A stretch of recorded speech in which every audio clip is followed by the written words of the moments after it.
Assalamualaikum warahmatullahi wabarakatuh. Perkenalkan, kami dari kelompok 10 akan mempresentasikan hasil diskusi kami tentang sewa guna usaha atau leasing dengan mata kuliah Ekonomi Islam yang diampu oleh Bapak Hermin Endratno, SEMSI.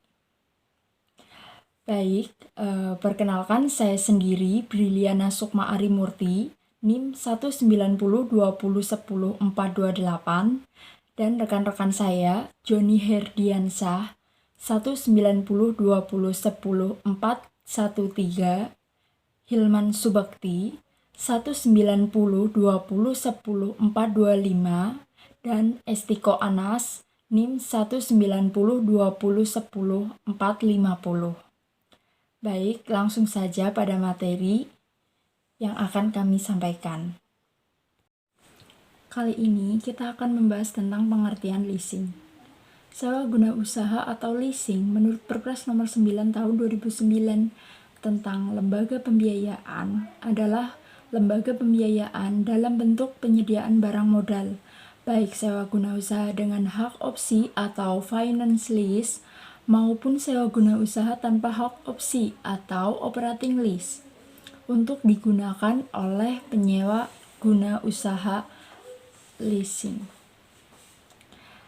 Pengertian sewa guna usaha menurut Keputusan Menteri Keuangan Nomor 1999/01/1991 tanggal 21 November 1991 tentang kegiatan sewa guna usaha adalah kegiatan pembiayaan dalam bentuk penyediaan barang modal, baik secara guna usaha dengan hak opsi maupun sewa guna usaha tanpa hak opsi untuk digunakan oleh lease selama jangka waktu tertentu berdasarkan pembayaran secara berkala.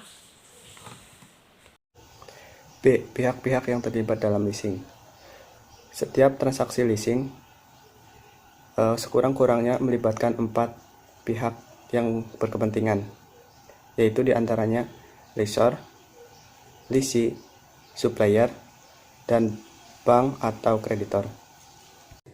C. Penggolongan perusahaan leasing dalam menjalankan kegiatan usahanya dapat digolongkan ke dalam 3 kelompok, yaitu 1. Independent Leasing Company.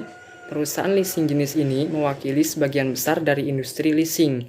2. Captive Lessor akan tercipta apabila supplier atau produsen mendirikan perusahaan leasing sendiri untuk membiayai produk-produknya. 3. Leasing Broker atau Pachkager. Bentuk akhir dari perusahaan leasing adalah loss broker atau Pachkager. D. Proses dan mekanisme transaksi. Leasing pada prinsipnya merupakan industri multidisiplin yang meliputi bidang perpajakan, keuangan, dan konsep akuntansi. Dari definisi leasing yang telah dibahas pada awal bab ini, maka dapat disimpulkan bahwa leasing memiliki arti suatu perjanjian antara pemilik barang atau lessor dan pemakai barang atau lease. Teknik pembiayaan leasing dapat dilihat dari jenis transaksi leasing yang secara garis besar dapat dibagi 2 kategori pembiayaan, yaitu 1. Finance lease. Teknik pembiayaan menurut finance lease ini, perusahaan leasing sebagai lessor adalah pihak yang membiayai penyediaan barang modal. 2. Operating lease. Dalam leasing bentuk ini, lessor sengaja membeli barang modal dan selanjutnya dileaskan. Berbeda dengan finance lease, dalam operating lease jumlah seluruh pembayaran berkala tidak mencakup jumlah biaya yang dikeluarkan untuk memperoleh barang modal tersebut berikut dengan bunganya. Kelebihan leasing. 1. Pembiayaan penuh. Transaksi leasing sering dilakukan tanpa perlu uang muka dan pembiayaannya dapat diberikan sampai 100%. 2. Lebih fleksibel dipandang dari segi perjanjiannya. Leasing lebih luas karena leasing lebih mudah menyesuaikan keadaan keuangan lease dibandingkan dengan perbankan. 3. Sumber pembiayaannya alternatif. Leasing merupakan sumber pembiayaan lain bagi perusahaan tanpa mengganggu fasilitas kredit yang telah dimiliki. 4. Off balance sheet. Tidak adanya ketentuan keharusan mencantumkan transaksi leasing dalam neraca memberi daya tarik tersendiri kepada lease. Karena tanpa mencantumkan sebagai aktiva, berarti prosedur pembelian barang tidak perlu dipenuhi secara terperinci. 5.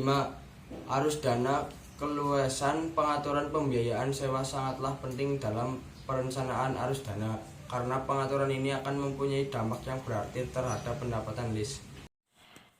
Demikian presentasi dari kelompok kami. Apabila ada kesalahan, kami mohon maaf, dan apabila ada pertanyaan, silahkan ditanyakan, akan kami diskusikan. Kurang dan lebihnya, terima kasih. Wassalamualaikum warahmatullahi wabarakatuh.